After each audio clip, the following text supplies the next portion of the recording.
My name is Luis Rodriguez. Today I'm going to be doing a review of Braid. It's not going to be a typical review. It's going to be an academic review. We're going to go through the historical, the cultural, the technological, as well as the play value of the game. You can see a lot of the influences of Braid back in all these 2D platformers such as Mario, and even you go to like your 3D platformers like Prince of Persia.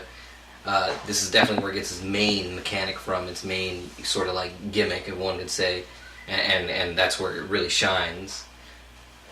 But like, it also has influences from Donkey Kong, and I think that's where it gets its most prominent influence. But to like take this into like real historical context, I mean, like, its indie aspect plays on so much of what the industry is and what the industry is about. You have the fact that it was made by one man, one person alone, and that kind of pays homage to Willie Higginbotham, who did the original Tennis for Two. Like, this is where the industry is believed to have started, and you have a bunch of like smaller developers and at this time, at the beginning, when you got Nolan Bushnell and the Atari team and Activision starting out, and even General Computers, which was like a total of like 9 students from MIT. You have all these smaller teams and these programmers working as individuals to program these games and get them out there, and this really pays homage to that, and this is how a lot of these indie developers go through, and his importance in this is that at the very beginning he was one of the ones that kind of launched. He was at the birth of this new indie explosion that we're having, and even though you have newer indie games that kind of like just blow him out the water, such as Minecraft, with their success, I mean, you can't understate what Jonathan Blow did. He kind of like revitalized an entire genre, essentially, of games, entire type of game, and it really pays homage to the roots in the industry and what's the core of it, and it's really good because of that. A lot of what happened was you got a lot of YouTube videos, a lot of comments, a lot of Twitter feed, a lot of like social media explosion about the game and around the game, and its historical impact is evident.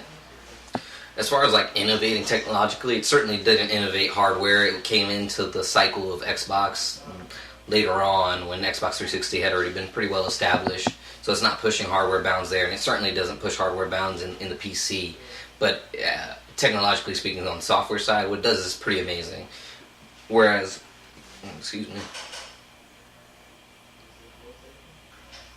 what it does is pretty amazing. Whereas Prince of Persia allows you to rewind time, and that's certainly where it gets its influence from. This takes it to another level, and it innovates it in the way it interweaves the story with it as well. You'll have a level, and you can go through that level, the entire thing, and before you exit that door, you can rewind all the way to when you first entered that level. There's no qualms about it, no stopping it. You can literally rewind from all the way to the end, all the way to the very beginning of that level, and just redo everything. And that's how its gameplay works. You don't die, you learn from every mistake you make. It's interesting because Jonathan Blow at this point hadn't like really completed any of his games, and he had no idea how big its cultural impact would be. I mean, the game blew up beyond proportions, selling 1 million plus copies, and it was blogged about, YouTube videos galore, tweeted, and it was one of the first games where bloggers took to and they just kind of honed in on this game, and its Metacritic score is one of the highest of all time, of any game. It just kind of shot through the ranks and soared, and I mean, it's interesting even more so because Jonathan Blow is an eccentric character, and he wasn't well received for the way he reacted to everybody's comments and commentary and criticisms. Despite them being positive, he felt like they didn't fully grasp what he was trying to accomplish with the game, what he was trying to communicate. Braid is a fun game through and through. The puzzles are challenging and make excellent use of the gameplay mechanics. The downside is it can be at times frustrating and downright dumbfounding. You are thrown into each situation with no guides, no hints. Only at the beginning of each world are you given an introduction, and that's just a button prompt, if that.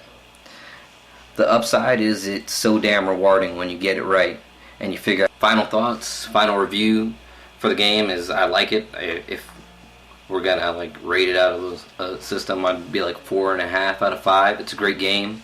It has a lot to offer, and when we're even talking in this context from historical, cultural, and technological and play, it just gives a lot to the community.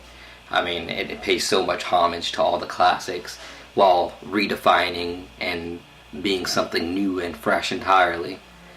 At the same time, it had such a cultural impact and such cultural significance. I mean, yeah, you're not just talking about how indie games blew up, but you're also talking about how Kickstarter got blown up, and now it's not just indie games or indie developers that are using it. It's also some major studios, and while it's still something that's kind of being filled out, it's kind of amazing to see all this growth happening outside of what's normal, what's standard, which is it's only large corporations nowadays making games. It's only large retailers selling games. So with things like with the advent of Steam and your online sellers such as Amazon and all these direct, to download places, even, you got Origin now and stuff, and you got the Xbox Arcade, and you have a PlayStation Network, you have all these other, straight to, console, straight to hard drive possible sources that are all competing against one another, all trying to get these, indie developers now,